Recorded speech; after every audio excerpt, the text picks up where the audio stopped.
My name is Elena Marsh. I'm 42 years old and I've spent the last 15 years managing risk for a regional insurance company, which is a polite way of saying I get paid to notice the things other people don't want to look at. I found the 22 missed calls on a Tuesday morning in March, standing in my kitchen in a bathrobe, coffee going cold on the counter while my daughter argued with my son about who used the last of the good cereal. The last voicemail was from my mother. Her voice had that particular brightness she used when she wanted something and had already decided I would say yes. Elena, honey, we need to talk about your brother. It's serious this time. Call me back today. Today, Elena. I want to tell you that I felt dread. I didn't, not yet. What I felt was the small, tired recognition of a pattern I'd lived with my whole life, the particular shape of my mother's voice when Danny had done something and someone else was going to have to fix it. I didn't know yet that someone else meant a number with 5 figures in it, or that in 11 weeks I would be sitting at my parents' dining room table with a manila folder in my hands, watching my father's face change color as I read a document out loud that he had hoped I would never see. I didn't know any of that yet. I just drank my coffee, told my kids to figure out the cereal situation like adults, and called my mother back. That's where this story starts. But it isn't really where it begins. Before I go further, if you're new here, welcome. I tell true stories about families, money, and the quiet moments where people finally stop being quiet. If you've ever been the one who was expected to fix everyone else's mistakes, I think you'll recognize yourself somewhere in this one. Drop a comment and tell me, were you the responsible one in your family too? And if you want more stories like this, consider subscribing. Now let me take you back to where it really started. The family we were. I grew up in a brick house on Larkspur Avenue in a small Ohio town called Millbrook. The kind of place where everyone knew whose car was parked outside whose house and what that probably meant. My father, Walter Marsh, worked 31 years at a machine parts plant and believed, with the sincerity of a man who had never questioned it, that a family was a single organism that succeeded or failed together. My mother, Carol Marsh, kept our house so clean you could not find a coffee ring anywhere, and she ran our family's emotional weather the way some people run a business, with quotas and consequences for missing them. I was the older child by 3 years. My brother Danny was born loud and stayed that way. He walked at 9 months. He talked back at 2. My mother used to tell people with real affection in her voice that Danny had main character energy, though of course she didn't have that phrase back then. What she had instead was a habit of watching him do something reckless, climb the oak tree too high, ride his bike into the road without looking, and instead of fear, her face would light up like she was watching a movie she loved. I was different. I noticed things. I noticed that when Danny broke my mother's ceramic bird collecting dust money jar looking for change, I was the one asked where I'd been standing. I noticed that when I brought home a report card with 5 A's and 1 B, my father asked about the B. When Danny brought home 2 D's and a C, my mother framed it as him being misunderstood by that teacher. I was 9 when I first understood, in the wordless way children understand things before they can say them, that in our house, love and accountability didn't run on the same track for both of us. None of this made my parents villains. I want to be honest about that from the start because this isn't a story about monsters. My father worked doubles so we could have a Christmas that looked like the ones in the catalogs. My mother sewed my Halloween costumes by hand for 11 years running. They loved us. But love, in my family, came with a ledger nobody ever showed you, and Danny and I were never keeping the same books. The Golden Boy. By the time Danny turned 16, the pattern had a name, though none of us used it out loud. He was charming in a way that made adults forgive him things. He'd wreck the car and somehow be the one comforting my mother about the damage instead of the other way around. He failed algebra twice and somehow convinced my father it was the teacher's fault both times. I remember one particular night when I was 19, home from community college for the weekend, sitting at the kitchen table doing homework while my parents argued in hushed voices in the next room about money Danny needed for a car repair that turned out, months later, to be a lie. He'd used it to pay off a bookie friend from a poker game none of us knew about. I heard my father say, "We can't keep doing this, Carol." And I heard my mother say the sentence that would become the quiet architecture of the next 20 years of our family. He's still finding himself. Elena's always been fine on her own. I didn't say anything. I wrote it down, though not on paper, but somewhere in me, the way you remember the exact temperature of water that once burned you. Elena's always been fine on her own.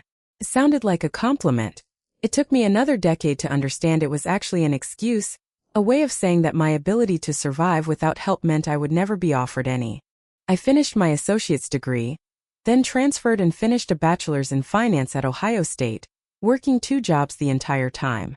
Danny started a business selling custom car rims out of a rented garage when he was 23. Failed within 18 months. My parents covered the lease default. Nobody called it a loan. Nobody called it anything. It was just something that happened the way weather happens. Leaving home. I left Millbrook for community college at 18 with $400 I'd saved from 2 years of hosting at a diner on Route 9, a hand-me-down Honda with a cracked windshield, and a sense, which I couldn't have articulated then but understood completely in my body, that leaving was the only way I was ever going to find out who I was without my family's ledger running underneath everything I did. Those first 2 years were hard in the ordinary, grinding way that being poor and young is hard. I worked the diner on weekends and a campus library job on weekdays, took 18 credit hours because financial aid required it, and slept less than I should have. My parents helped me exactly once during that stretch, $300 toward a textbook bill during my second semester, which my mother mentioned so many times over the following year that I eventually stopped accepting help from them altogether, just to avoid hearing about it again. Danny, meanwhile, stayed home after high school, working part-time at a car stereo shop, living rent-free in his childhood bedroom until he was 23. I didn't resent this at the time, not really. I understood the way you understand things about siblings without needing to say them, that Danny needed longer to find solid ground than I did.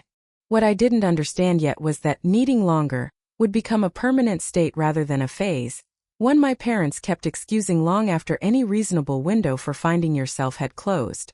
I met Tom Reyes in my second year at Ohio State, in a shared economics elective neither of us particularly wanted to take. He was quiet in the way that took me a semester to understand wasn't shyness but attentiveness. He listened to people the way I noticed things carefully without needing to fill every silence. He was studying architecture, already disciplined about reading contracts and fine print even as a 20-year-old, a habit that used to make his roommates tease him and would later make him the only person in my adult life who understood immediately, without explanation, why I insisted on a formal promissory note for my own brother. We married in 2008. A small ceremony at a botanical garden outside Columbus, 40 guests, most of them Tom's family and my college friends. My parents came. Danny was my father's best man's assistant for absolutely nothing, having no formal role, though he gave a toast anyway, unplanned, that ran 12 minutes and mentioned himself more than it mentioned me, which even then struck several of my friends as strange enough that 2 of them asked me about it afterward. I remember laughing it off at the time. "That's just Danny," I said, the way I'd said it my whole life, the way my whole family had always said it, as though it were a weather pattern rather than a choice someone kept making. Grandma Eleanor's promise. My grandmother, Eleanor Marsh, my father's mother, was the one person in my childhood who saw me the way I wanted to be seen. She was a retired schoolteacher who lived 2 streets over, sharp-eyed and unsentimental, the kind of woman who complimented you only when she meant it, which made the compliments worth something. When I was 26, newly married to Tom, working my first real job at an insurance firm downtown, Grandma Eleanor sat me down in her kitchen with 2 cups of Lipton tea and told me she was setting aside money for me. "Not your brother," she said, before I could even respond. "You. Because you'll do something responsible with it, and because nobody in this family has ever once asked you what you needed." I cried. She patted my hand once, briskly, the way she did everything, and told me not to make a scene about it. She passed away 4 years later when I was 30. In her will, she left $40,000 in a trust designated specifically for me, administered by a lawyer named Grace Whitfield, with a letter that said the money was meant for Elena's home, Elena's future, and no one else's emergencies.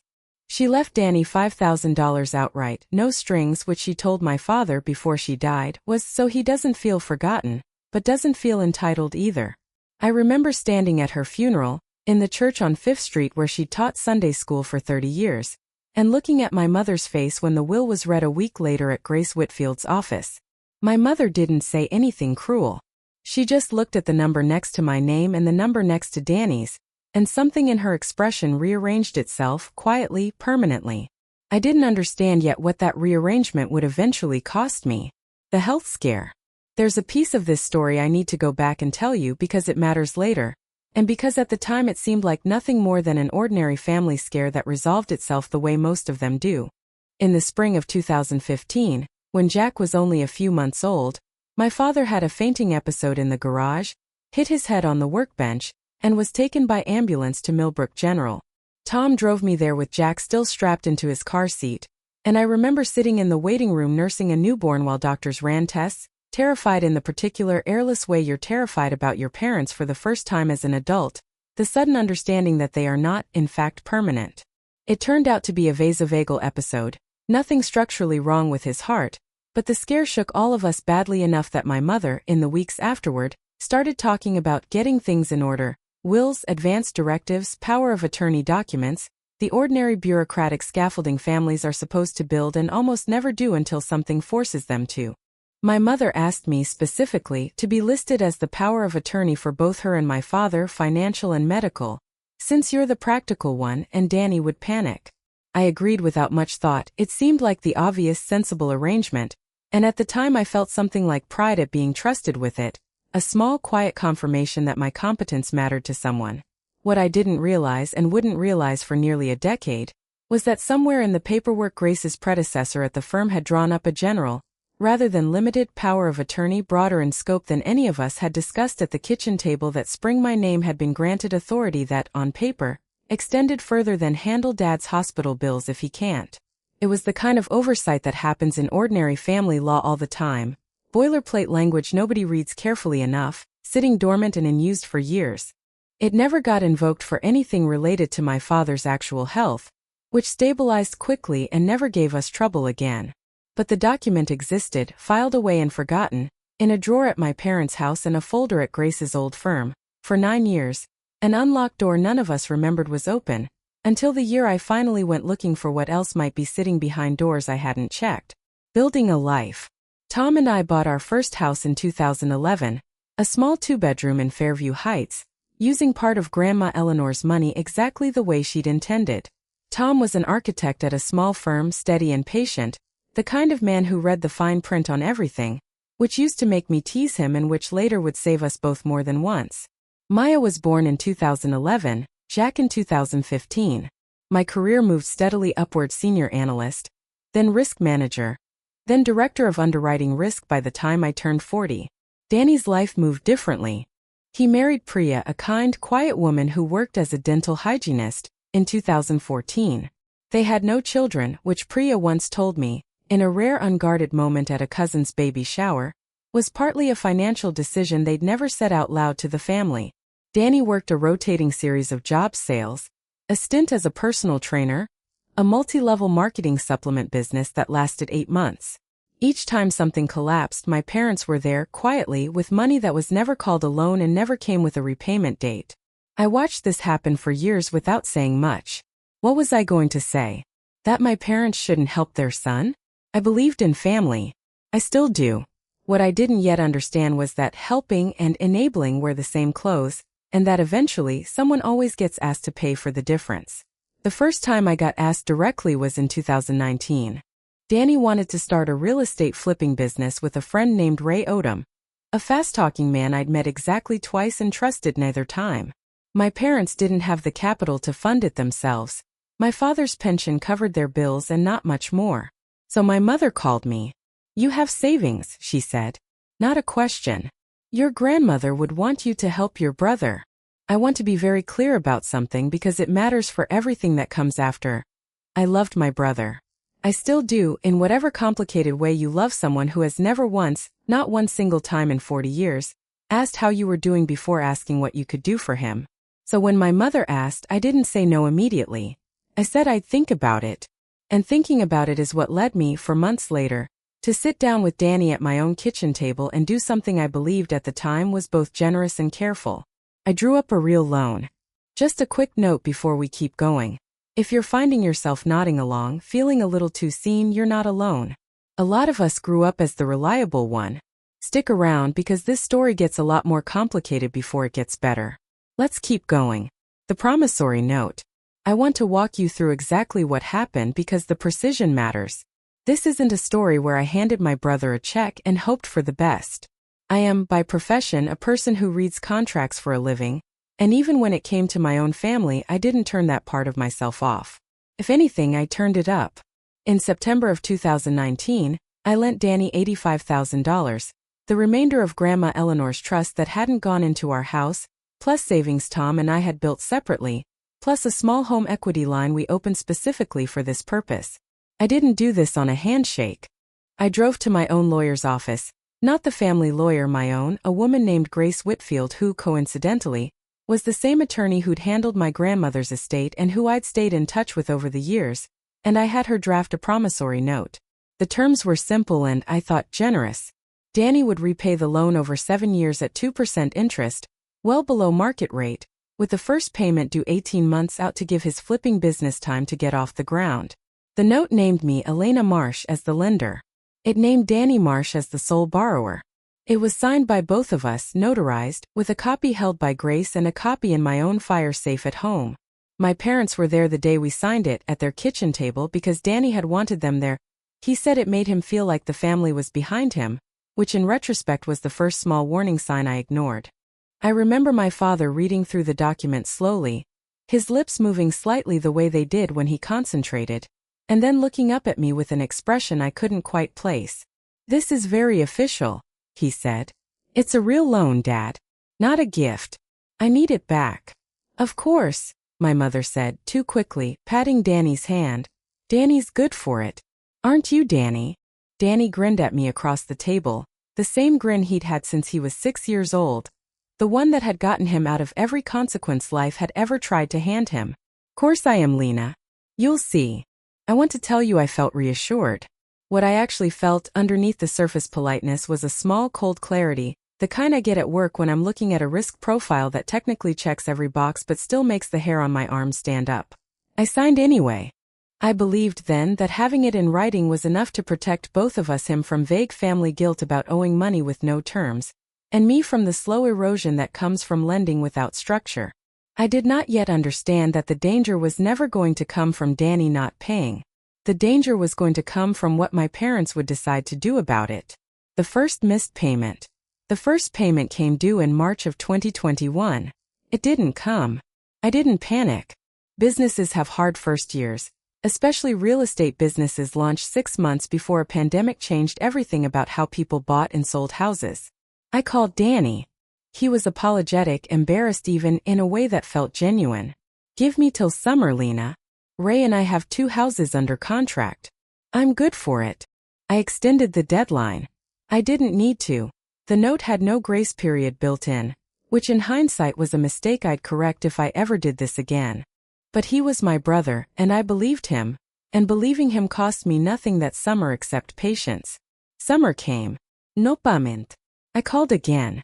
This time Danny didn't answer, and it was my mother who called me back 3 days later.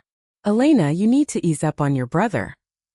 He's under enough stress without you hounding him." That word hounding sat in my chest like a swallowed stone. I had asked once, politely, about a payment that was 4 months late on a legal document he had signed voluntarily in front of witnesses. That was hounding. I said as much, carefully, and my mother's voice took on the brittle edge it got when she felt cornered. "You have plenty. You and Tom both work. Danny's struggling. I don't understand why this has to be such a thing with you."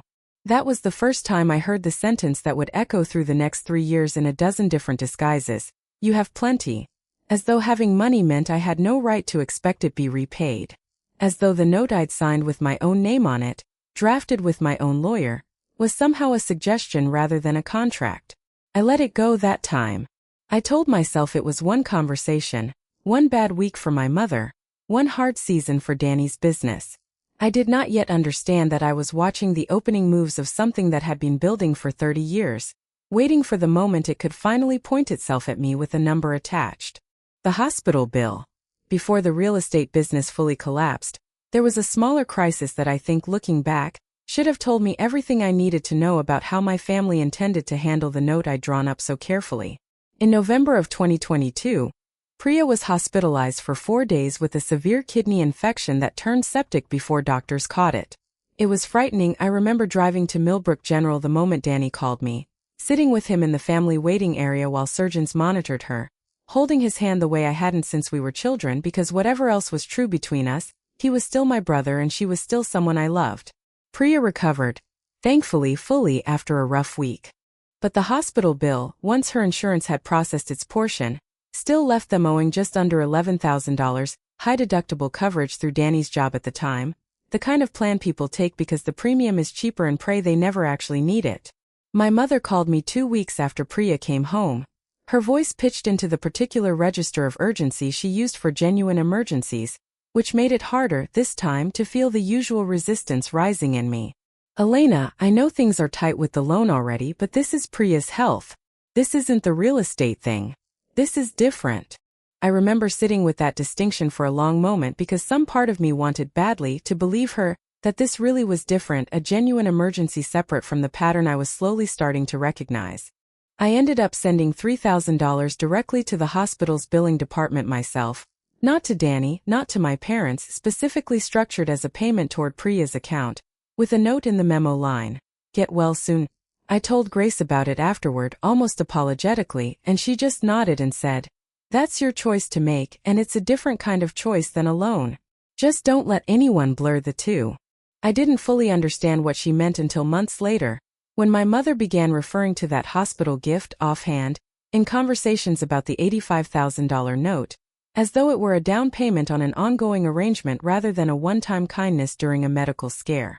"You already help when it matters," she said once in early 2023, folding my $3,000 gift into the same sentence as the note's mounting arrears, as though generosity, once given, became a permanent subscription rather than a single choice.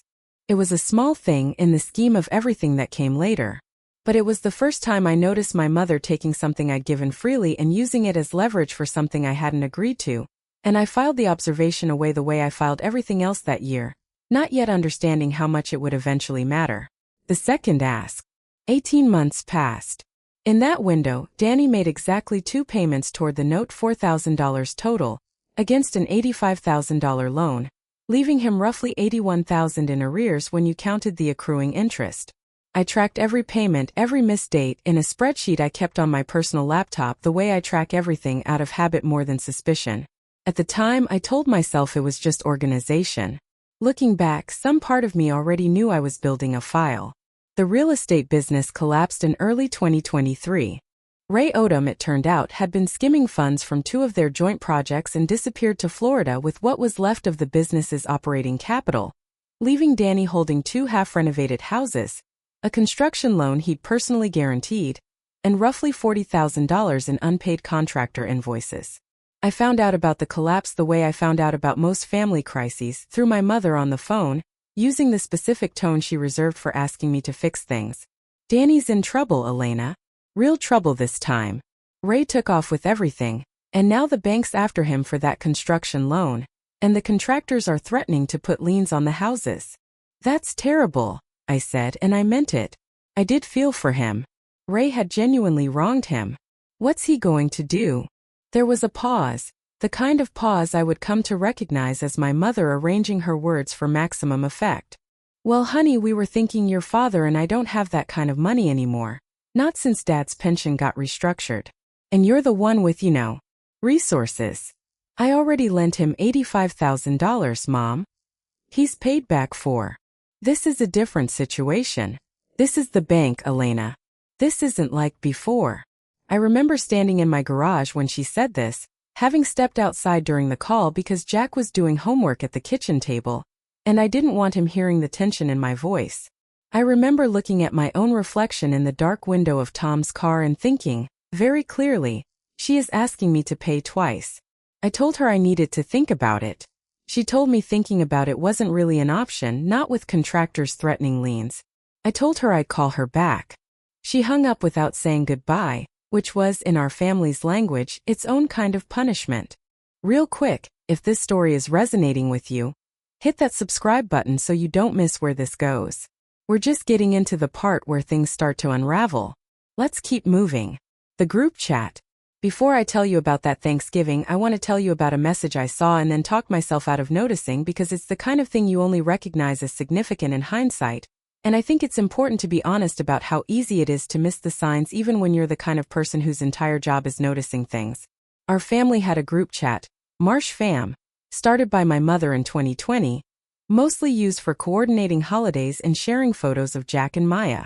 In October of 2023, a few weeks before that Thanksgiving, I was scrolling through it one evening while waiting for Jack's karate class to end, and I noticed a message from my mother to Danny that had clearly been meant to go to a private thread but had landed in the family group by mistake.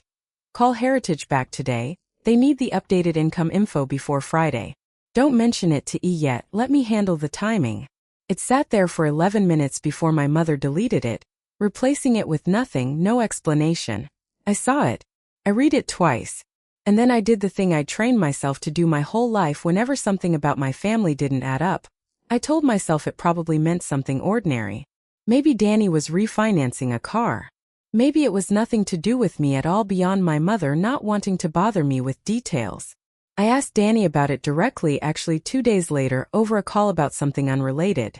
Hey, random thing, Mom mentioned something about Heritage and income info in the group chat by accident. Everything okay? There was a pause on the line, a half second too long. Yeah, it's nothing, just some refinancing stuff for the house. You know Mom, she worries about everything.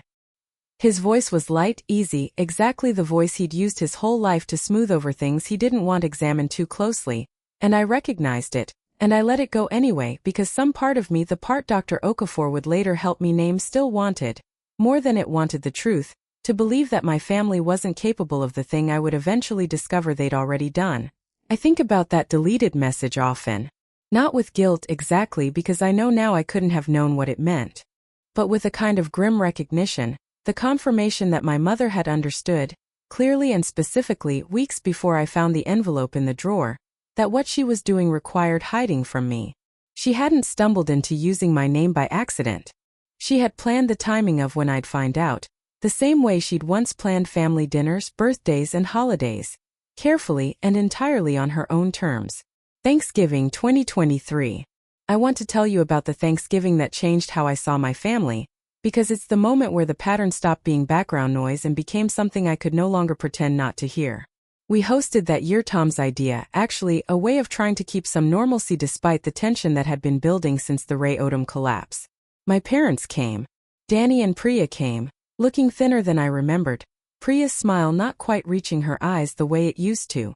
My mother's sister, Aunt Ruth, came too, along with Uncle Frank, who mostly ate in silence and let Ruth do the talking for both of them, which she did happily about everything always.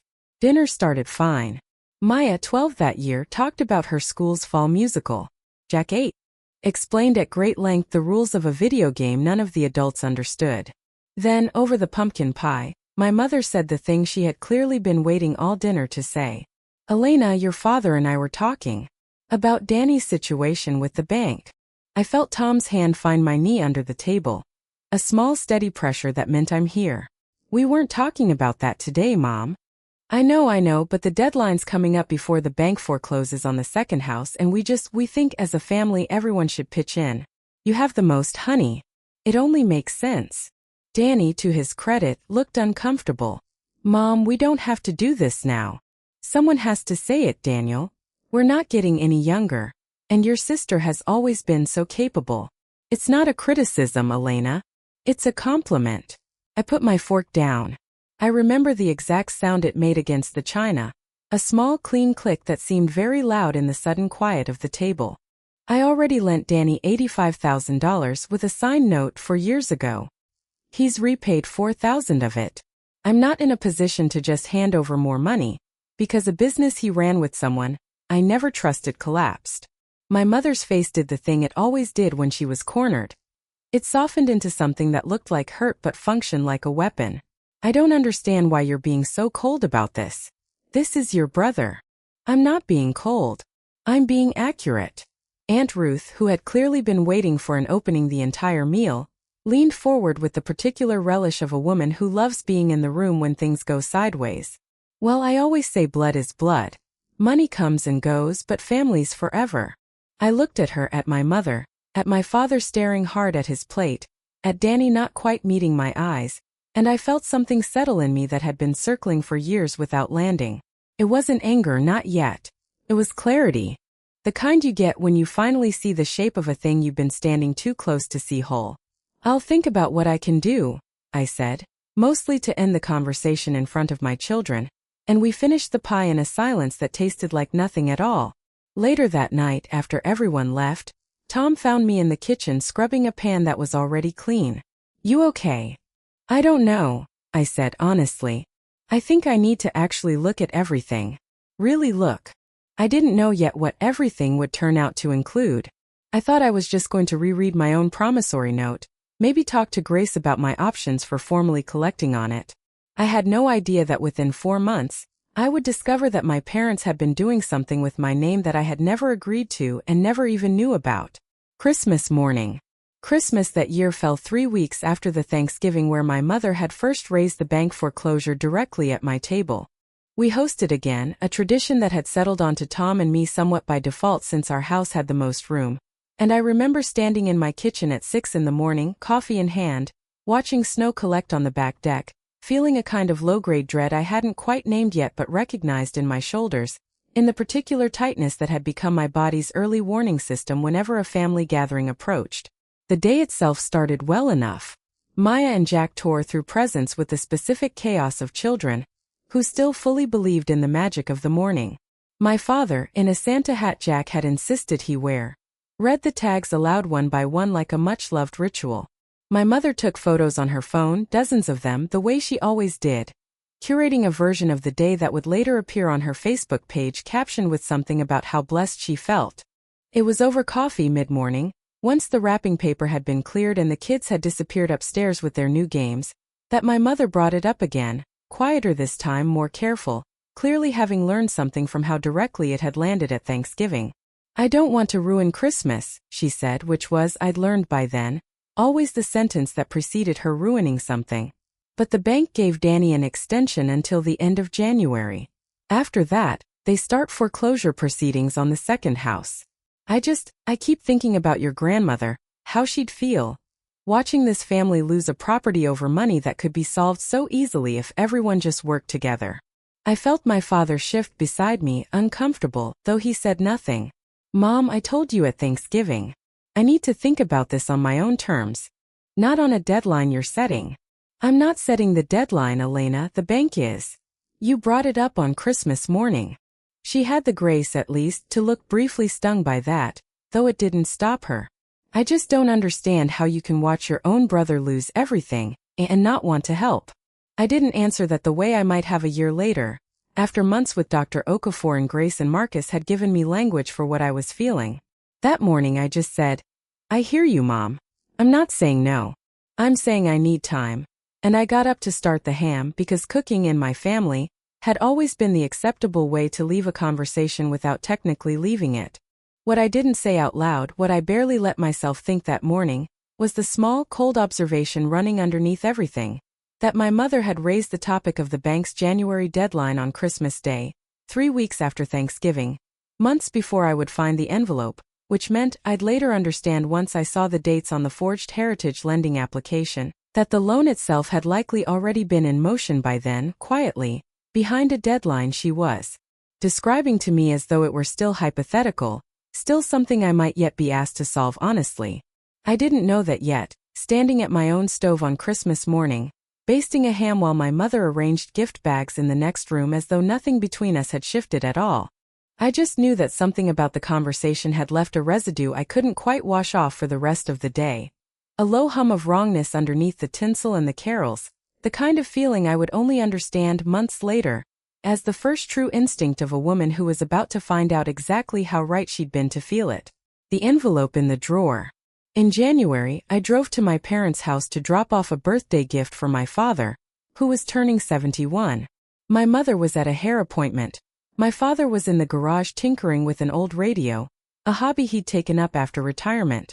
I let myself in with my key, the same key I'd had since I was 16, and went to the kitchen to leave the gift on the table where he'd see it. While I was there, I noticed the junk drawer beside the phone. The same drawer that had held rubber bands and dead batteries and expired coupons my entire life, was slightly open, paper spilling out where it hadn't closed all the way. I nudged it shut out of habit, the way you do in a house you grew up in, and a manila envelope slid out onto the floor. I picked it up to put it back. My name was on the front, in my mother's handwriting. Elena, for the file. I want to be honest with you about what happened next because I've thought about it a lot since, turned it over from every angle. I did not go looking for this. I did not suspect anything specific. But I had spent 42 years being the person in my family who noticed things, who read the fine print, who couldn't walk past an unlocked door in her own history without wondering what was behind it. So I opened the envelope. Inside were photocopies, a credit application, dated 8 months earlier, for a debt consolidation loan through a company called Heritage Lending Solutions. The applicant listed was Daniel Marsh. But there was a second page, a co-signer authorization, and the name on the co-signer line was mine, Elena Marsh. My social security number, which I recognized instantly because I had memorized it as a teenager filling out my first job application, was typed into the box beneath a signature that was unmistakably not mine. It wasn't a bad forgery. It was actually a decent one. My mother had clearly practiced my signature, which I'd later learned she'd copied from an old birthday card I'd signed her years before. But it wasn't my hand. I know my own signature the way I know the sound of my own voice, and this wasn't it. I stood in my parents' kitchen holding proof that someone had used my identity to co-sign a $40,000 loan for my brother, and the garage door was 15 feet away, and my father was in there listening to static crackle through a 50-year-old radio, completely unaware that I now knew. I did not confront him that day. I photographed every page with my phone. I put the envelope back exactly as I'd found it, corner slightly torn the way it had been, tucked at the same angle in the drawer. I left my father's birthday gift on the table with the note. I drove home and sat in my car in my own driveway for 11 minutes before I could make myself go inside, because I needed my face to be a face my children could see without asking what was wrong. If you've ever found out something about your own family that changed everything you thought you knew, I want to hear about it in the comments. This is exactly the moment the story turns. Let's keep going. What the loan actually was. That night, after Maya and Jack were asleep, I told Tom everything, laying the photographed documents out on our bed like evidence at a trial, which in a sense they were. They forged your signature. Tom said, quiet and precise, the way he got when he was calculating load-bearing walls in his head. That's not a family disagreement, Elena. That's fraud. I know. Did Danny know? That was the question that kept me up until nearly 2 in the morning. I didn't know. Part of me, the part that still loved my little brother, that still remembered him at 6 years old holding my hand crossing the street when our parents weren't watching, wanted desperately to believe he didn't. Part of me, the part trained by 15 years of reading risk profiles for a living, understood that it almost didn't matter. If he'd known and let it happen, that was one kind of betrayal. If he genuinely didn't know, then my parents had committed identity fraud against me on his behalf without even asking either of us, which was, in its own way, a betrayal even harder to sit with, because it meant they didn't think they needed my permission to use my name. They thought it belonged to them. The next morning I called Grace Whitfield. I sat in her office on Kessler Street 2 days later, the same office where I'd signed the promissory note 4 years earlier, the same office where Grandma Eleanor's will had been read 12 years before that. Grace was in her late 50s, silver-haired, direct in a way I'd always appreciated, the kind of lawyer who told you what you needed to hear instead of what you wanted to. Walk me through it again, she said, and I did, laying the photographs out on her desk. She was quiet for a long moment, studying the cosigner page. This is a criminal matter, Elena. Identity theft, forgery, depending on how the lender pursues it. If the account goes into default, you could be looking at real financial exposure. If Danny defaults on this consolidation loan and the lender comes after the cosigner, they come after you. For a debt you never agreed to guarantee. Can they do that? Even though I never signed it? Legally, no. If you can prove it's forged, you're not liable. But proving it takes time, and lenders don't wait politely while you sort it out. It could hit your credit in the meantime. It could affect your and Tom's ability to refinance, to get new credit, anything requiring a credit pull. She looked up at me. This is bigger than the promissory note, Elena. I need you to understand that. Your parents didn't just ask you for help this time. They took something from you without asking.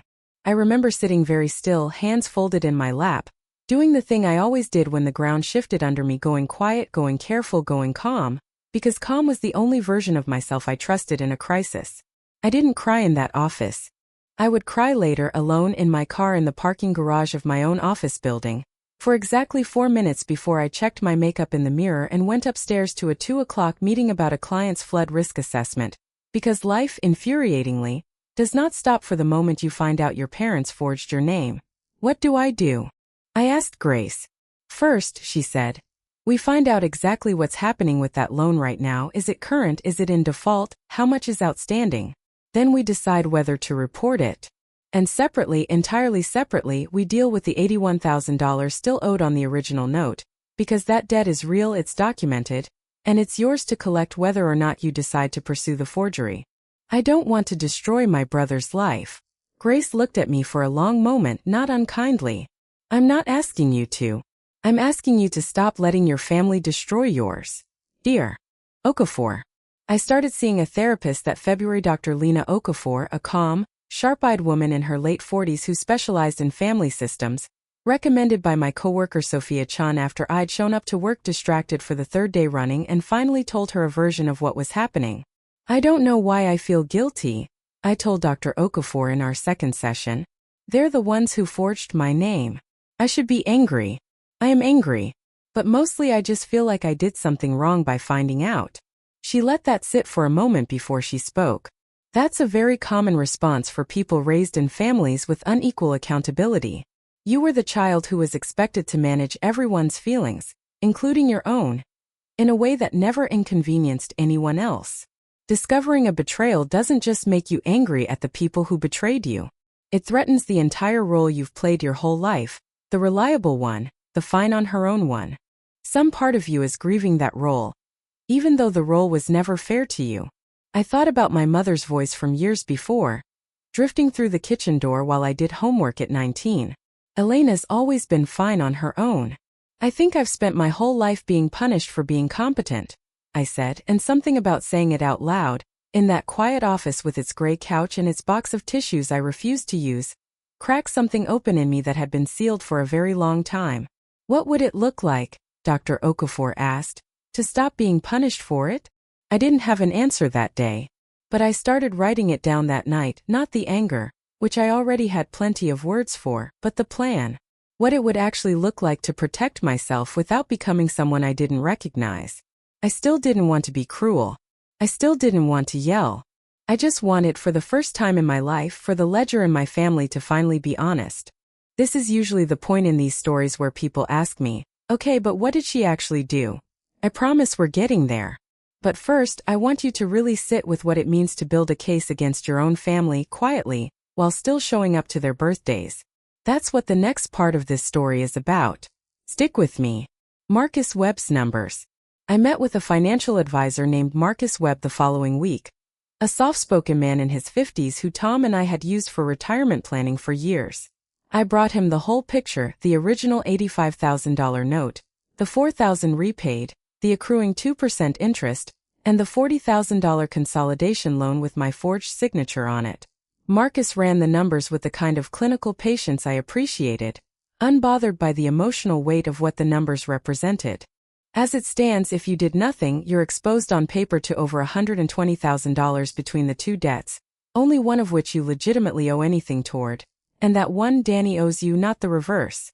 The consolidation loan is a live liability sitting on your identity that you never agreed to. What would you do? I asked him. I'd separate the two problems completely, he said. The forged loan is a legal problem, that's Grace's job, and probably the bank's fraud department, and possibly the police. The promissory note is a financial problem, that's yours to enforce if you choose to.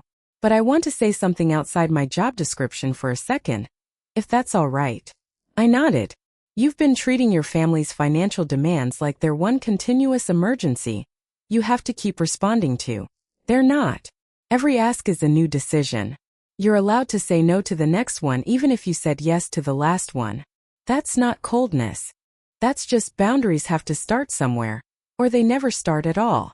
I left his office that afternoon with a spreadsheet that laid out, in painful exact numbers, precisely what my family had cost me over the years, not out of resentment, but because I needed, for my own sanity, to finally see the whole shape of it in daylight instead of feeling it in vague, shifting pieces every time my phone rang.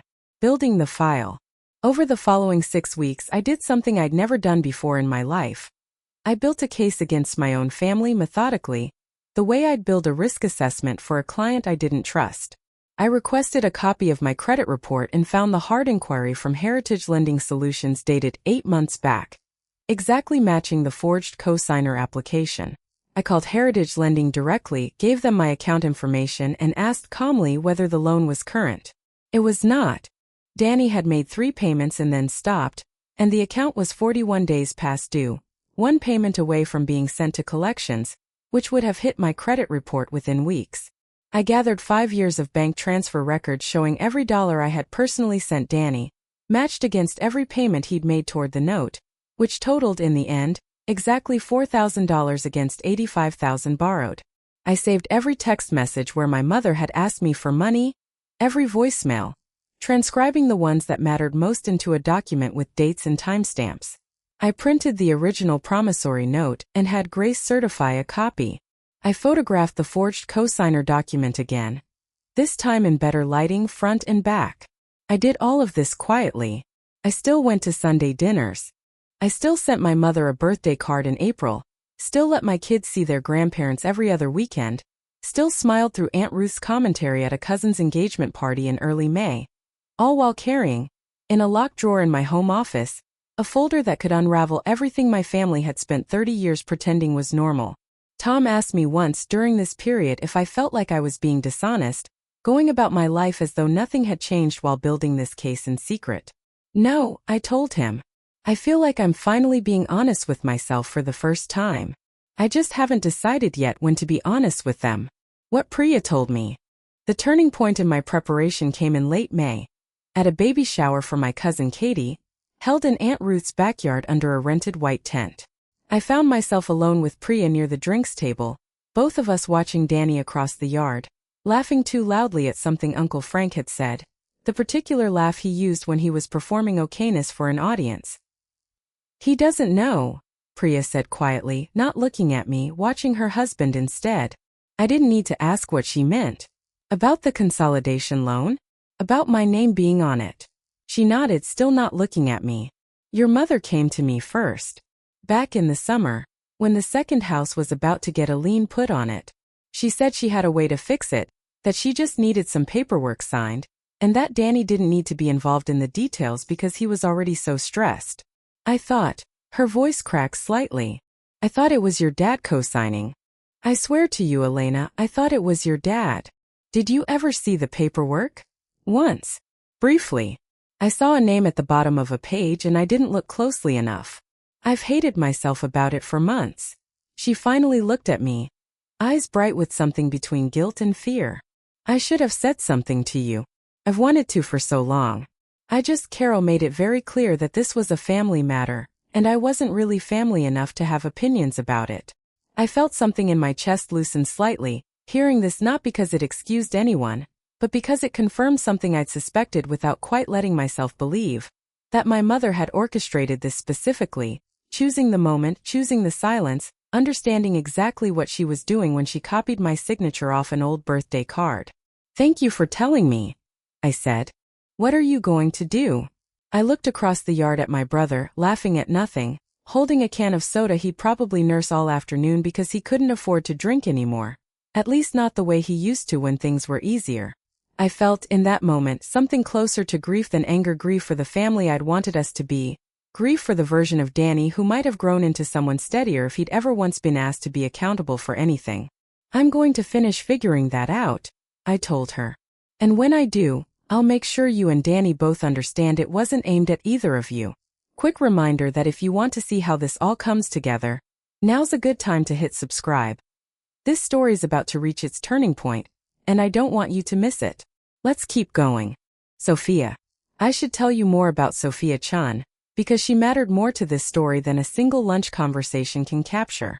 Sophia and I had worked together for 9 years by the time all this started, promoted alongside each other twice, the kind of coworker friendship that survives reorganizations and bad bosses and eventually turns into something closer to family than some actual family manages to be. Sophia grew up the opposite of me, an only child of 2 accountants in Cleveland, raised in a house where money was discussed openly, calmly at the dinner table, the way other families discussed weather or homework. She used to listen to my family stories with a kind of genuine bafflement that I found strangely comforting, because it confirmed again and again that what I'd grown up believing was normal was not, in fact, normal at all. "Let me get this straight," she said to me one Thursday in February, over the sad desk salads we both ate too often, a few weeks after I'd found the envelope. "Your mother copied your signature off a birthday card." "Yes." "And used your actual social security number." "Yes." "And you're worried about how you'll look if you report it." I didn't have a good answer for that, not right away. Sophia set down her fork. "Elena, I've watched you handle 9-figure risk portfolios without blinking. I've watched you tell a room full of VPs their favorite acquisition was a bad idea and be right. You are, hands down, the calmest, most rational person I have ever worked with. And you're describing actual fraud committed against you by your own mother like it's a scheduling conflict you're not sure how to bring up. It's different when it's family." "It's not different," she said, gently but firmly, in the way only a good friend can manage. "It's just harder." Those aren't the same thing. That sentence stayed with me for months. It became something I repeated to myself, quietly, in moments when the old instinct to minimize threatened to take over, during meetings with Grace, during the drive to that Thursday dinner before Katie's wedding, during the long, quiet stretch afterward when my mother wasn't speaking to me and some small, tired part of me wondered if I'd overreacted. "It's not different. It's just harder." Sophia came to my house twice that spring, once just to sit with me while I organized the folder of documents Grace and I were building, offering nothing more than company and an extra set of hands for sorting bank statements by date. The second time, she brought a bottle of wine and didn't ask me a single question about the case all evening, understanding the way good friends do, that sometimes what a person needs isn't more analysis, just an evening where the subject doesn't come up at all. The decision. I want to spend some real time here because this was the hardest part of the whole experience, harder even than the confrontation itself. Finding out about the forgery was a shock. Deciding what to do about it was a slow, grinding process that took the better part of 2 months and cost me more sleep than almost anything else in my adult life. I went back to Dr. Okafor every week during this stretch. I remember one session in particular, sitting on her gray couch with my hands wrapped around a mug of tea I never drank, saying out loud the fear that had been living underneath everything else. If I do this, if I confront them, if I report the loan, if I actually demand repayment on the note, I think I lose my family. Not just Danny. All of them. My mother will never forgive me for embarrassing her. My father will side with her, because he always does when it counts. I'll become the villain in the story they tell everyone at church. And if you don't do this, dear? Okafor asked. I sat with that question a long time. Then I keep being the person who fixes things and never gets asked what she needs. I keep being liable for a debt I never agreed to. I keep teaching my own kids by example that love means letting people use you and calling it family. Which fear is louder? The second one, I admitted, and saying it out loud made it true in a way that thinking it privately never had. I talked to Sophia Chun at work too over lunch one Thursday, and she said something that stuck with me for a long time afterward. You've spent your whole career telling clients that ignoring risk doesn't make it disappear. It just makes the eventual correction more expensive. Why would your own family be any different? I talked to my coworker's husband, a former detective who now did private investigations part-time, just to understand what reporting a forged signature to the bank and potentially the police would actually involve, practically speaking. I talked to Grace 3 more times, refining exactly what documentation I'd need and exactly what my legal options were, whether to report the forgery formally, whether to simply demand the consolidation loan be closed and my name removed, whether to pursue collection on the original note through small claims or a more formal filing. In the end, my decision came down to something simpler than all the legal strategy. I thought about Maya and Jack, about the kind of adults I wanted them to become. I thought about what it would mean if 20 years from now, one of them needed the other to bail them out of a mess and simply assumed it, the way Danny had always assumed it of me. I decided I wasn't just protecting myself. I was trying 20 years too late for my own childhood, but not too late for theirs, to finally break something that had been running unquestioned in my family for 3 generations. I decided not to involve the police, not yet. I wasn't interested in sending my mother to prison, whatever else was true. But I decided everything else was on the table. Full transparency about the forgery, formal closure of that loan with my name removed, and full structured collection on the $81,000 still owed on the note I'd legitimately signed. And I decided it wasn't going to happen quietly. In a private phone call my mother could later reframe to the rest of the family. It was going to happen where everyone could see it clearly with documents so that no one, not my mother, not my father, not Danny, not Aunt Ruth with her blood is blood commentary, could ever again pretend the story was something other than what it actually was. Preparation. Grace helped me draft a formal demand letter for the promissory note, setting a 60-day window for either repayment or a restructured payment plan before she'd file in small claims court. Separately, she helped me draft a letter to Heritage Lending Solutions disputing the co-signer authorization as fraudulent, requesting immediate removal of my name and information from the account, along with a formal affidavit documenting the forged signature, supported by a signature analysis from a document examiner Grace worked with regularly. Marcus helped me update our own family's finances to insulate us from any fallout. We refinanced our mortgage that spring while my credit was still clean, just in case the forged loan caused temporary damage before it could be resolved. We moved a portion of our savings into accounts. Savings into accounts solely in my name, not out of spite, but because Grace had gently suggested that anything jointly held with extended family exposure was worth reconsidering until the dispute resolved. I updated my will and our family's power of attorney documents, which I hadn't touched since Jack was born, and in the process discovered with a small bitter laugh that I had years earlier given my father a general power of attorney just in case, back when he'd had a health scare that turned out to be nothing. I revoked it immediately. It hadn't been used for anything related to the forged loan, as far as Grace's investigation could determine, but the fact that it had existed at all, unused and forgotten, sitting like an open door in my own paperwork, made me feel sick in a way I didn't fully process until much later. I told Maya and Jack a simplified, age-appropriate version of what was happening. Not the details, but enough. Sometimes people in a family do something that isn't fair, even people who love you. I told them one evening, sitting on the edge of Maya's bed. And loving someone doesn't mean you have to let them treat you unfairly. I'm going to talk to Grandma and Grandpa and Uncle Danny about something important soon. It might be a hard conversation, but it's the right one. Maya, 12 going on 30, looked at me with the particular seriousness she'd inherited from Tom. Is this about the money thing? I heard you and Dad talking. I hadn't realized she'd overheard anything. Chose honesty. Yes. It's about the money thing. Good, she said simply and went back to her book, and something about her matter-of-fact certainty that of course her mother deserved to be treated fairly, that this wasn't even a question worth much discussion settled something in me that all the legal preparation in the world hadn't quite managed to settle. The document examiner. In late May, before the wedding invitation arrived, Grace asked me to come in for a meeting with a forensic document examiner named Priscilla Comu, a small, precise woman who worked with law firms across the county analyzing disputed signatures. I hadn't expected this step to feel like anything more than paperwork. It didn't feel like paperwork.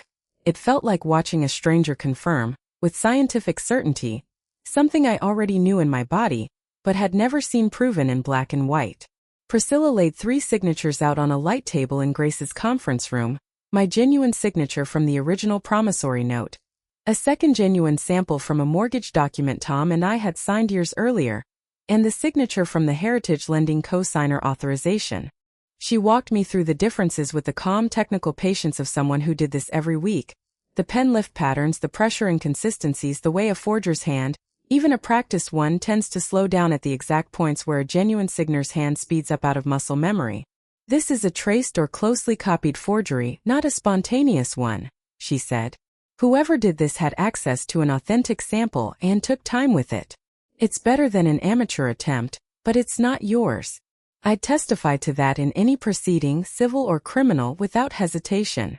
I sat with that for a long moment, looking at my own name written in someone else's hand, a small uncanny wrongness I could feel even before Priscilla pointed out the technical details, the way you can tell sometimes that a photograph of a room you know has been staged, even before you can say exactly why.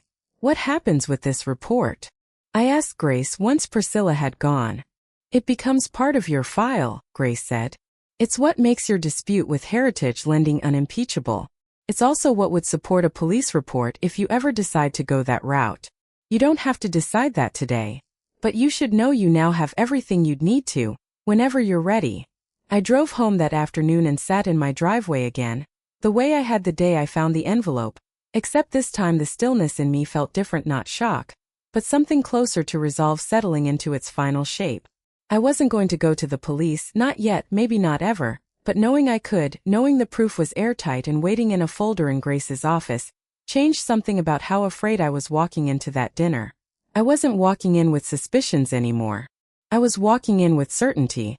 Tom's parents. I want to include one more piece of the preparation period because it changed how I understood my own family by comparison, the way seeing a different system sometimes clarifies the one you grew up inside. In late June, Tom and I drove to Cincinnati for a weekend with his parents, Elena and Manuel Reyes. His mother shared my name, a coincidence that had amused our whole extended family since the wedding. I told them a version of what was happening, partly because I needed to say it out loud to someone outside my immediate crisis circle, and partly because I trusted their judgment. Manuel, a retired postal worker, listened to the whole story without interrupting the way he listened to everything, and when I finished he asked only one question. Did Danny ever apologize to you in all these years before any of this happened? For anything? I thought about it honestly, searching back through decades of memory. No, I said. Not that I can remember. Not really.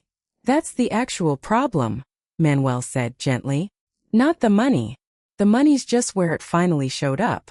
Tom's mother, Elena Reyes, took my hand across their kitchen table, the way she had at our wedding 16 years earlier, welcoming me into a family that had never once made me feel like I was being measured against my husband's siblings. In this family, she said, when one of the kids needs help, we help, but everyone always knows it and everyone says thank you out loud and it gets paid back somehow, even if it's not always with money. That's the difference. It's not that we don't help each other. It's that nothing happens in secret, and nothing gets forgotten just because it's inconvenient to remember. I cried in their guest bedroom that night, quietly, so Tom wouldn't hear through the wall and worry, not out of sadness exactly, but out of something closer to grief for the family I hadn't had and relief at finally understanding, with total clarity, that the way my own family operated wasn't simply how families are. It was a choice my parents had kept making generation after generation, and I didn't have to keep inheriting it. I came home from that weekend with something I hadn't had before. Not just documents and legal strategy, but a template.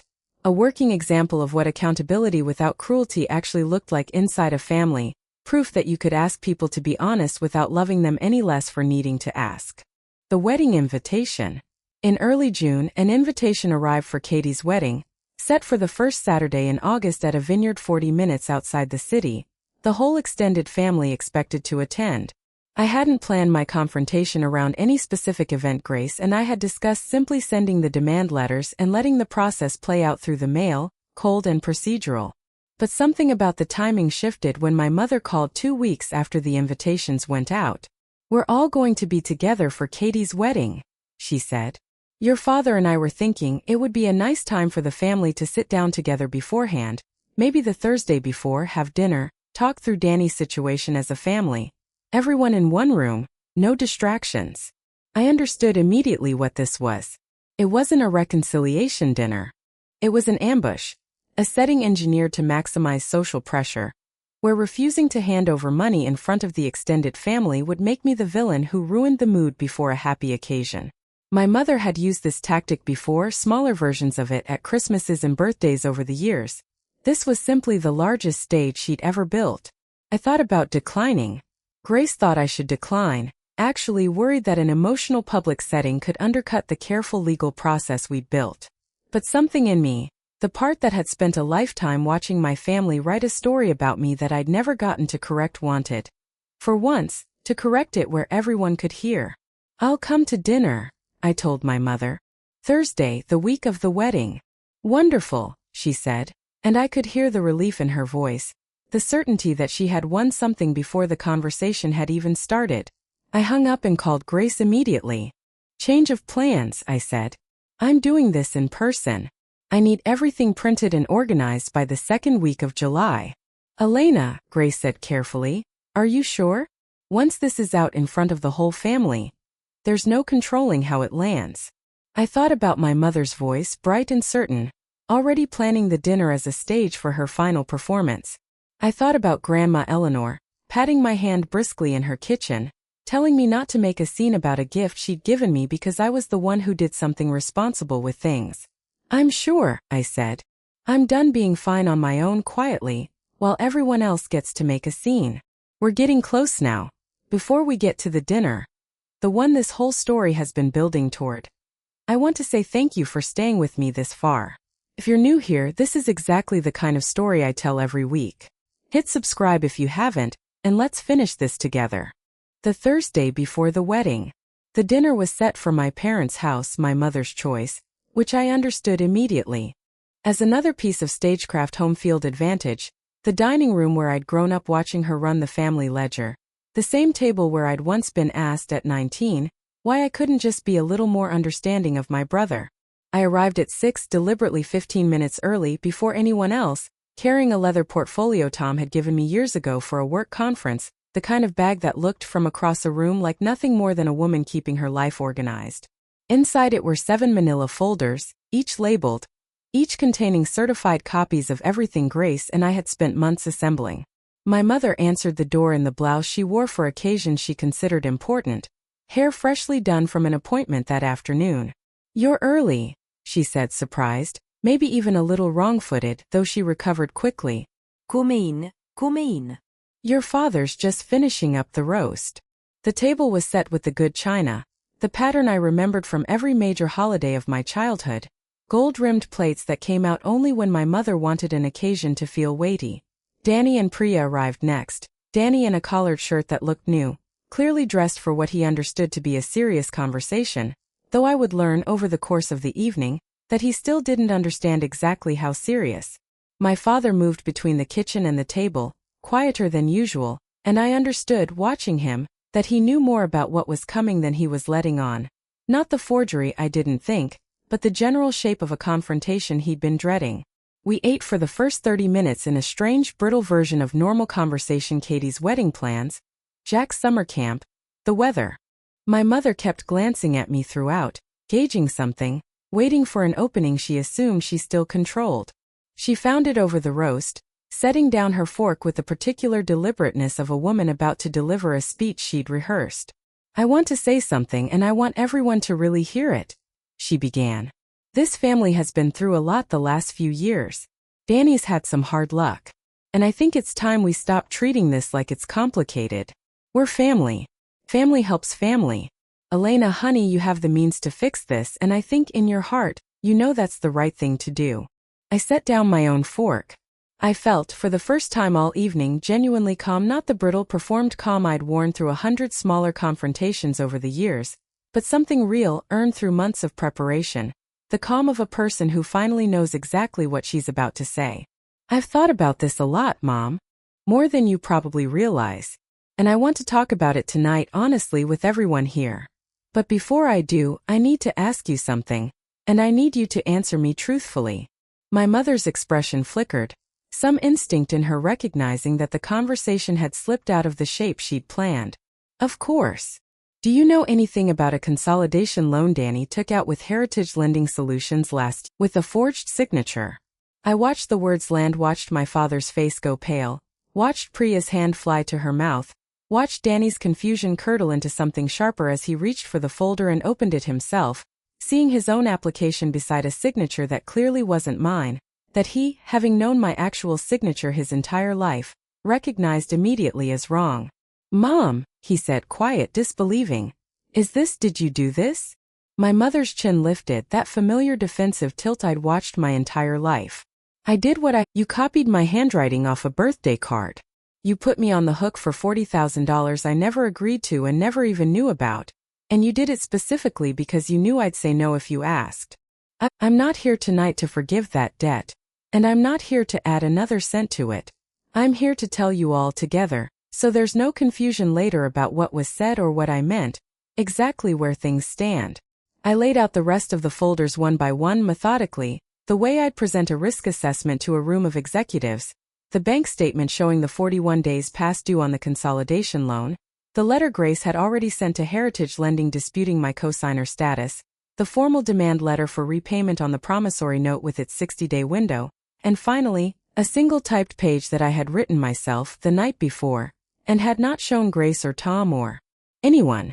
I want to say one more thing, I said, and the room was so quiet I could hear the refrigerator humming in the kitchen. My whole life I've been told I was fine on my own, that I didn't need help, that I could handle things, that my strength meant I didn't need to be protected the way Danny needed to be protected. I believed that for a long time. I even took a kind of pride in it. But I understand now that being fine on your own isn't a compliment when it's used as a reason to never ask what you actually need. It's just a way of making sure nobody ever has to. I looked at my mother, whose eyes had gone glassy. Whether from anger or shame, I genuinely couldn't tell in that moment.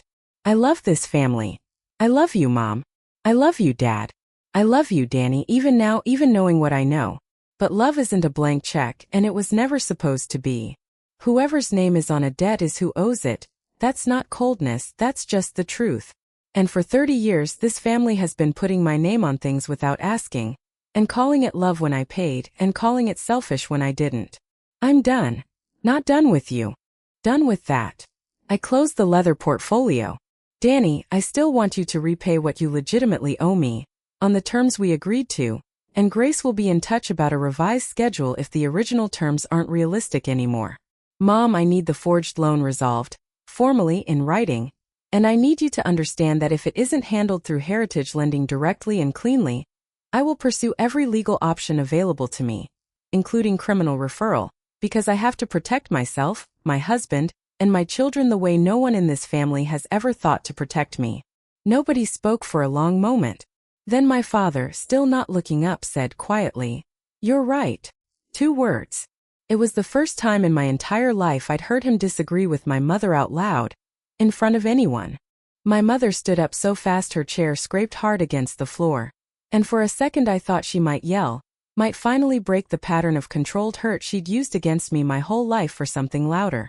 Instead she just left the room, and I heard, a moment later, the bathroom door close down the hall. I know a lot of you are waiting to see what happened after this, whether her mother apologized, whether Danny paid her back, whether the family ever recovered. I promise we're getting there. This next part covers what happened in the months right after that dinner, and it's not the clean, tidy resolution you might expect. It's more honest than that. Let's keep going. After the table went quiet, Katie's wedding happened 2 days later, and I went because I had promised, and because I refused to let my mother's choices cost my cousin her day.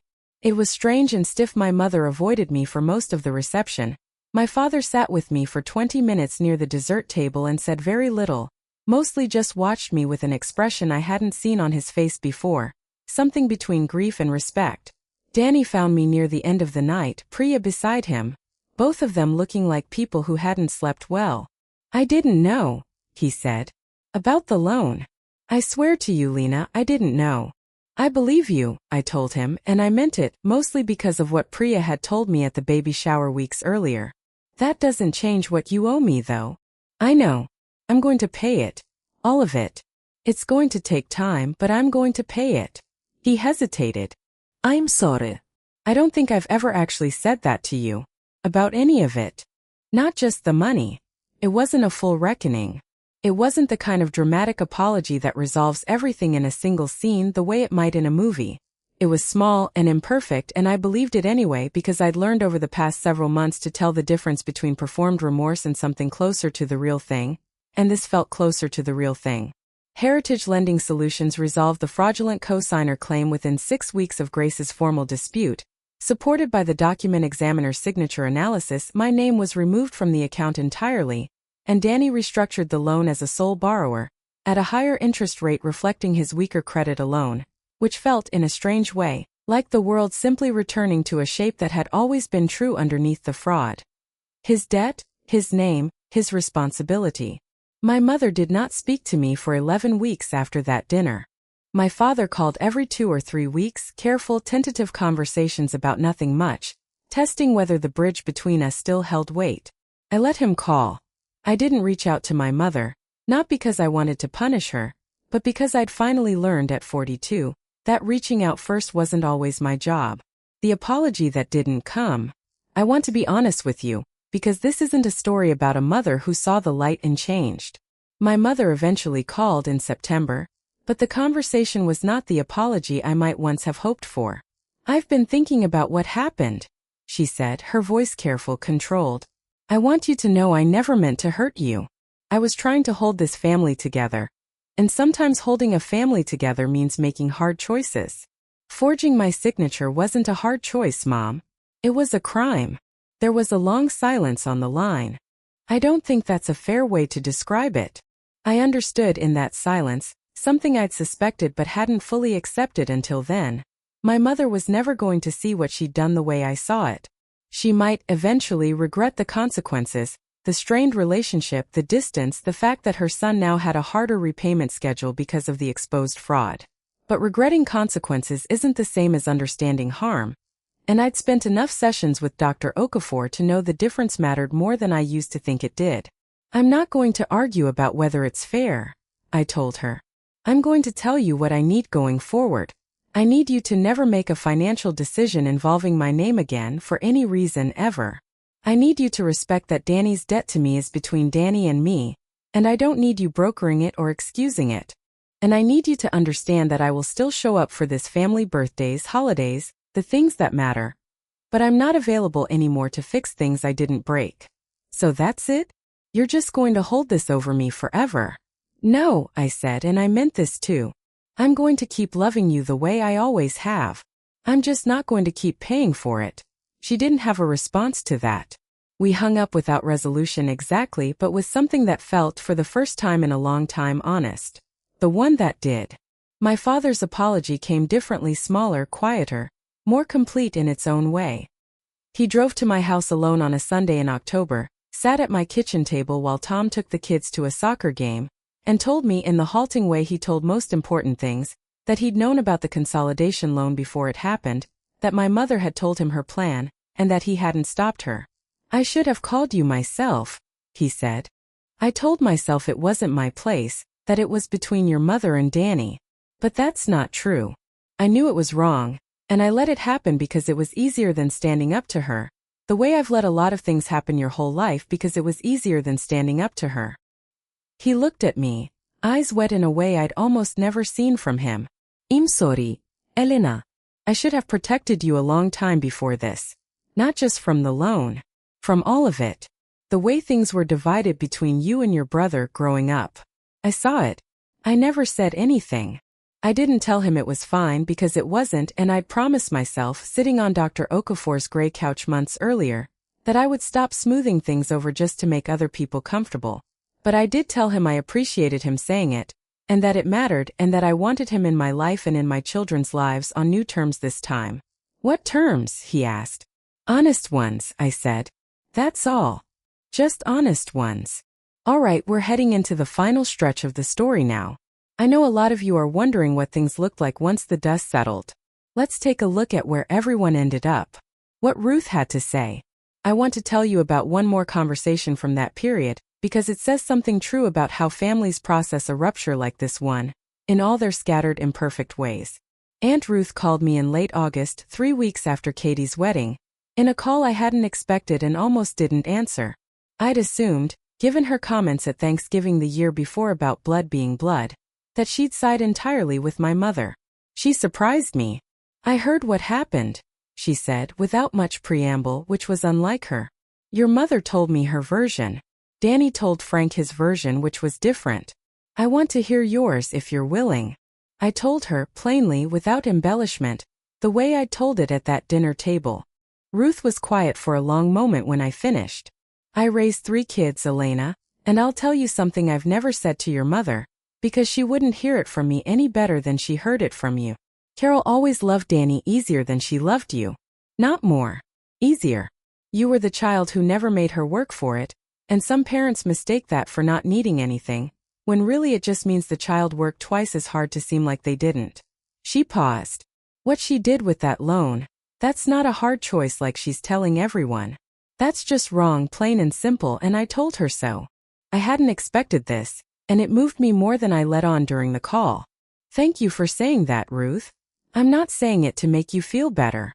I'm saying it because it's true, and somebody in this family besides you needed to say it out loud.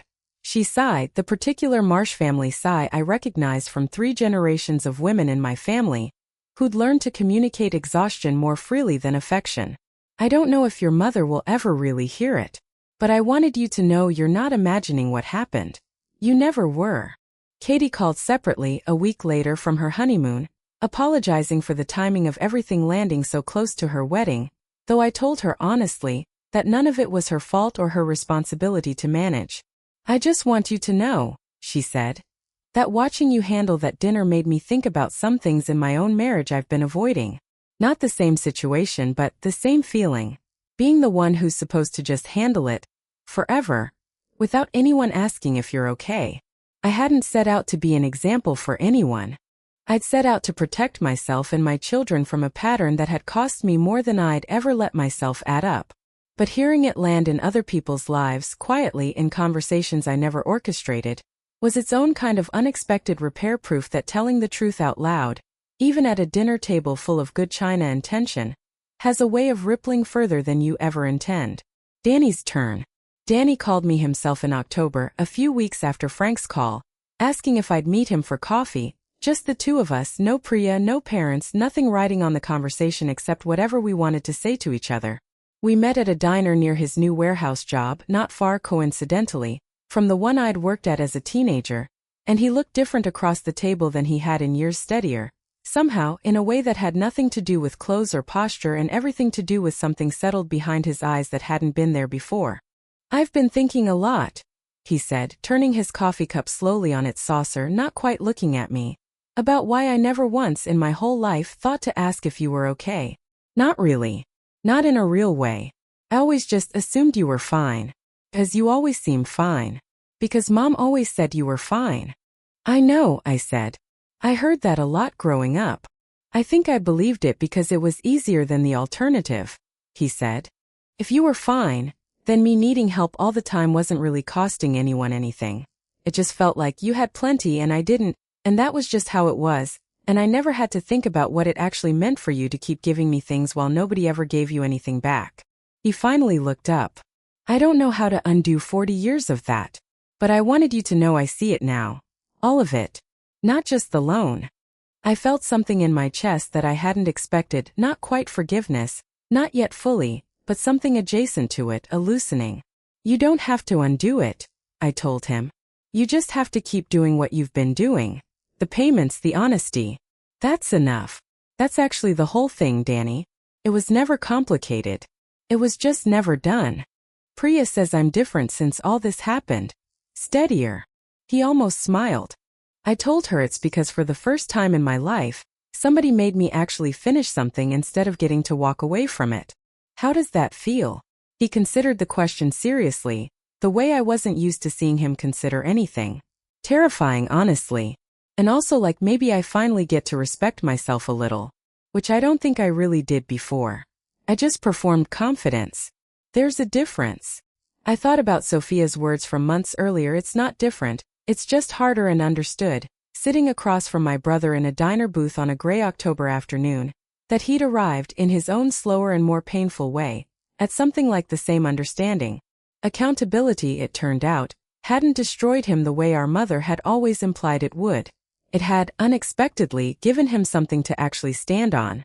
What Frank never said. Uncle Frank was not a man of many words. In 40 years of family gatherings, I could probably count on both hands the number of times he'd said more than a sentence or two to me directly, content, it seemed, to let Ruth carry the conversational weight for both of them while he ate quietly and nodded at the appropriate moments. So when he called me himself in early September, without Ruth on the line, I nearly didn't recognize the sound of the phone ringing from a number I associated so strongly with silence. I wanted to say something, he said without preamble, in the gruff economical way he said everything. Wasn't going to. Figured it was in my place.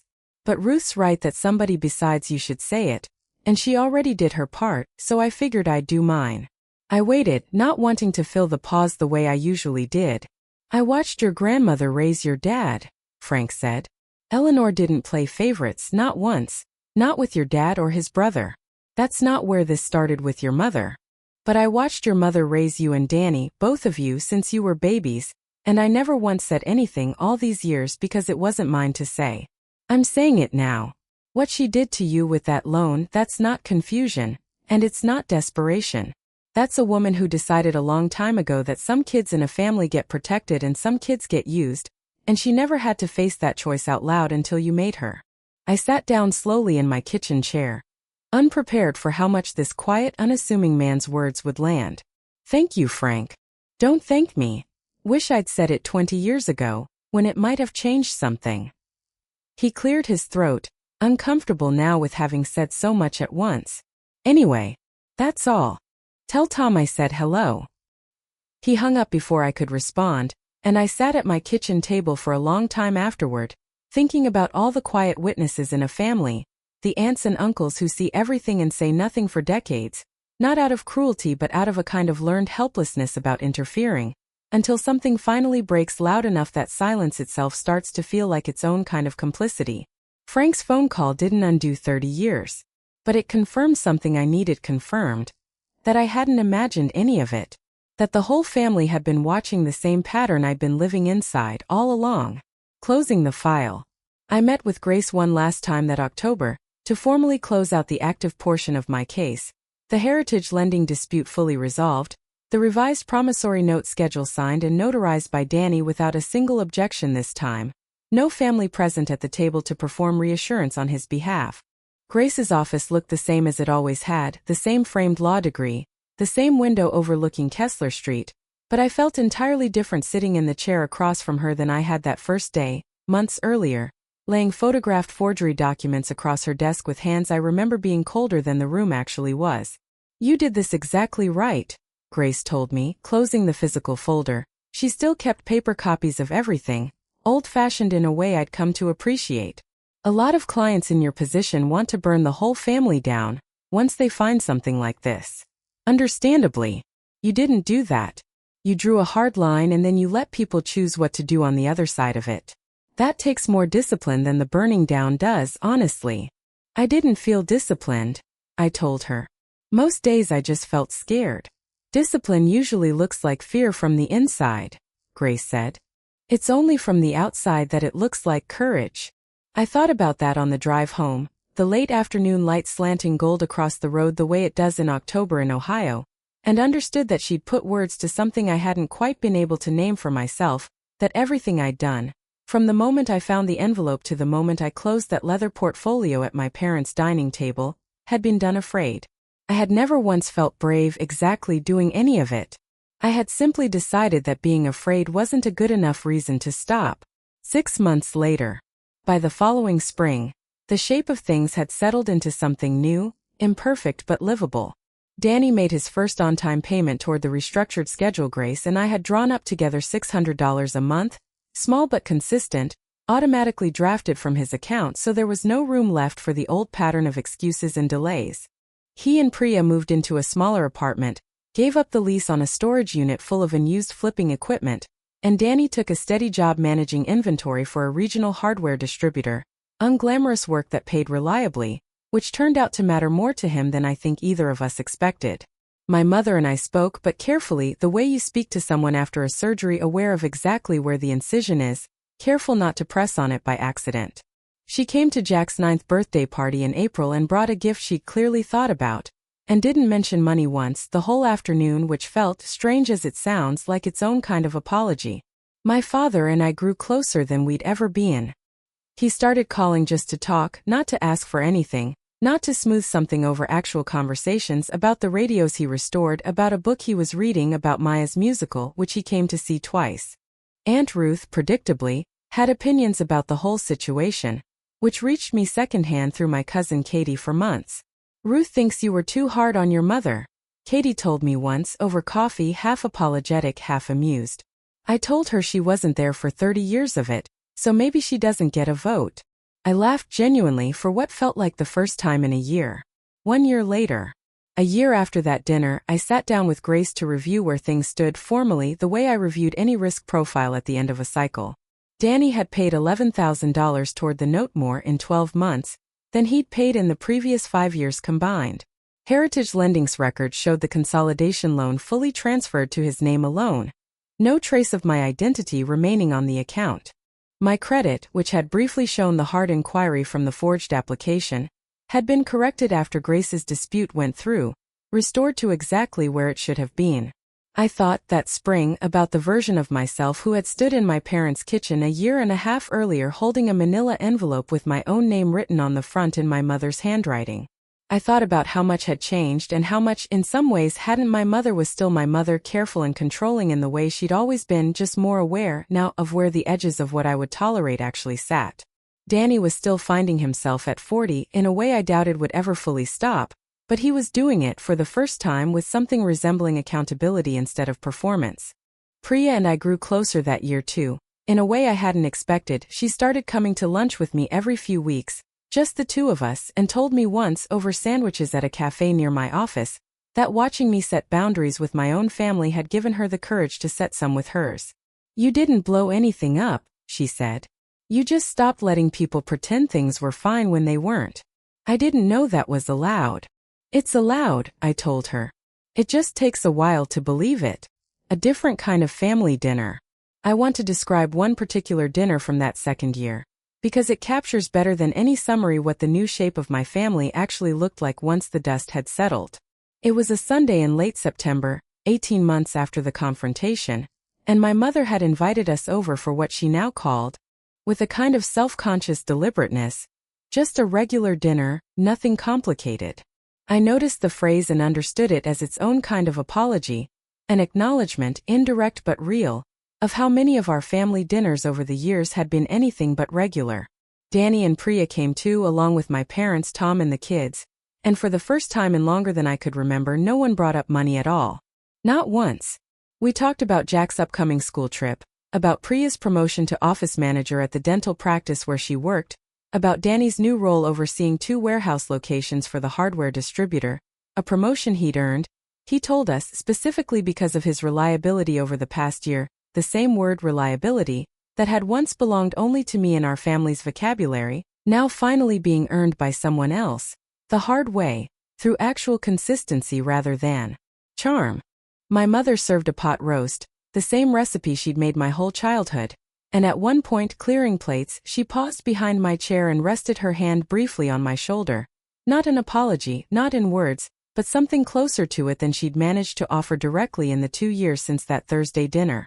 I let the touch sit there for a moment before continuing to help clear the table, neither of us needing to name what had passed between us. Later on the drive home, Maya asked from the back seat, "Was that weird?" "Everyone seemed normal tonight." "It wasn't weird," I told her, watching the streetlight slide past the windshield. "It was just honest. Sometimes honest looks like normal. Once everyone stops performing." She thought about that for a moment. "Is that what you were trying to do? Stop everyone from performing?" "I was trying to stop performing myself mostly," I said. "Everyone else just had to catch up." 3 years later. I'm writing this from a place of real distance now, 3 years past that dinner, past the folders and the forged signature, and the moment my father finally said 2 true words out loud at his own kitchen table. Danny finished repaying the promissory note in full last November, 8 months ahead of the revised schedule, in a final payment he made in person, driving to my house on a Saturday to hand me a check instead of transferring it electronically, which he told me, a little embarrassed, felt like something he needed to do in person the last time. "Thank you," he said, standing on my porch. "Not just for the loan. For not giving up on me even when you had every reason to." "I never gave up on you," I told him. "I just stopped paying for you." Those aren't the same thing. My mother and I have a relationship now that isn't what I once wanted it to be, growing up, the kind of easy warmth I sometimes saw in other families, but it's honest and it's stable, and there's a version of peace in that I didn't expect to find. She's never fully acknowledged the forgery as the crime it was, not in so many words, but she hasn't asked me for anything involving money since, not once in 3 years, which is its own kind of language in a family like mine.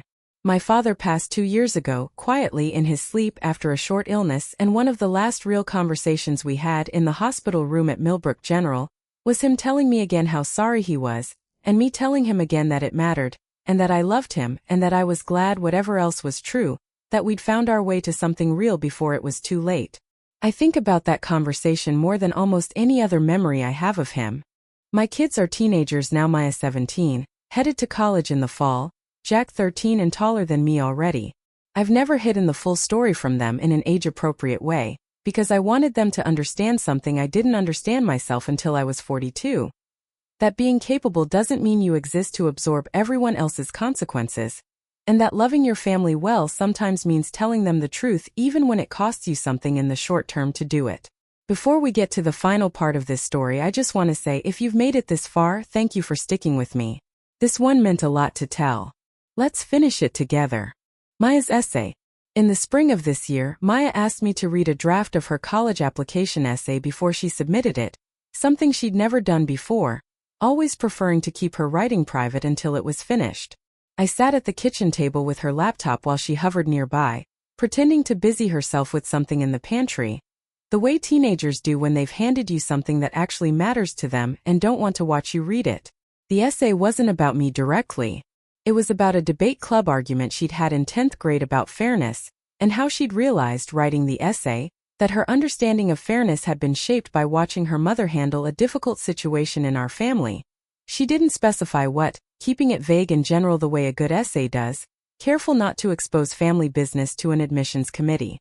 But the closing paragraph stopped me. I used to think being strong meant never needing anything from anyone. Watching my mom, I learned that's actually a way of making yourself invisible. Real strength is being willing to say out loud, this isn't fair, and I need it to change, even when the people you're saying it to are the ones you love most. That's a harder kind of strong than the kind I used to admire. It's the kind I want to have. I closed the laptop and sat there for a moment before Maya came back into the kitchen, watching my face carefully. Is it okay? She asked. I can change the ending if it's too, I don't know, personal. Don't change a word of it, I told her, and my voice came out rougher than I intended.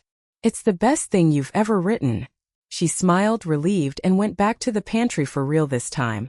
Looking for a snack, 17 years old and already understanding something about strength and fairness that had taken me 40 years and a forged signature to learn for myself. I sat alone at the table a while longer after she left the room, thinking about Grandma Eleanor patting my hand briskly in her kitchen decades earlier, telling me not to make a scene about a gift she'd given me. I wondered what she would think watching her great-granddaughter write so plainly about the exact opposite lesson, that sometimes making a scene calmly with documents in a leather portfolio is the most loving thing a person can do for the family they're trying to save. What remained? I think about that first night off in the manila envelope, my mother's handwriting on the front, the small cold clarity of realizing my own name had been used against me by the people who were supposed to protect it most. I think about how easy it would have been to simply pay the way I'd always paid, quietly, competently, because I was fine on my own and because being fine meant no one ever had to ask what that actually cost me. I didn't destroy my family by refusing to keep paying. I want to be clear about that, for anyone listening who's standing where I once stood, afraid that boundaries and love can't exist in the same house. My family is smaller now, in some ways quieter, more careful, less performed. But it's more honest than it's ever been, and honesty, it turns out, was the thing we were actually missing all along.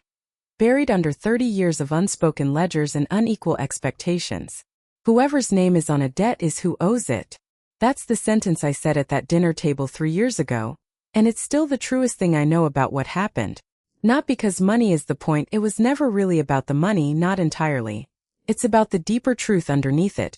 That you cannot borrow someone's identity, their trust, their labor, or their silence forever and call it family.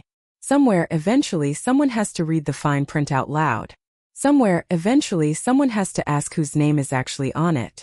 I was fine on my own for 30 years. I'm not interested in being fine on my own anymore. I'm interested in being honest and being seen, and being loved the way I always loved everyone else, without a hidden invoice attached. That's the whole story. That's what remained. Thank you so much for listening to this one all the way through. If this story meant something to you, I'd love to hear about it in the comments.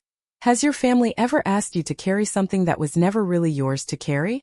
I read every comment, and I promise you're not alone in this. If you're new here, please consider subscribing. I tell a new story like this every week, and I'd love to have you back. And if you know someone who needs to hear this one, share it with them.